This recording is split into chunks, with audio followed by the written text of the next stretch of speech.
May mga pagkukulang ba sa Secret Service ni Trump?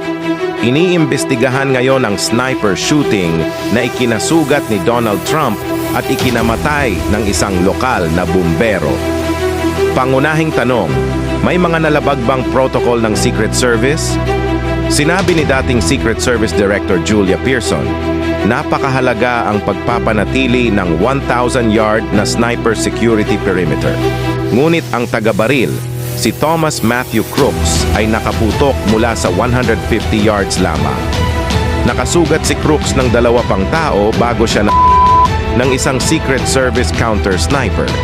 Pero paano siya nakalapit ng ganoon? Sinabi ni Represor Ruben Gallego, dapat magpaliwanag sa Kongreso ang mga responsable sa kulang na security plan na ito. Inatasan ni President Biden ang pagsusuri ng lahat ng mga hakbang sa seguridad at isang independenteng investigasyon. Ito ang unang tangkang pagpapay sa isang pangulo ng US sa loob ng 40 taon. Kinumpirma ng FBI na hindi nila alam na nasa bubong ang taga-baril hanggang magsimula itong magpaputok.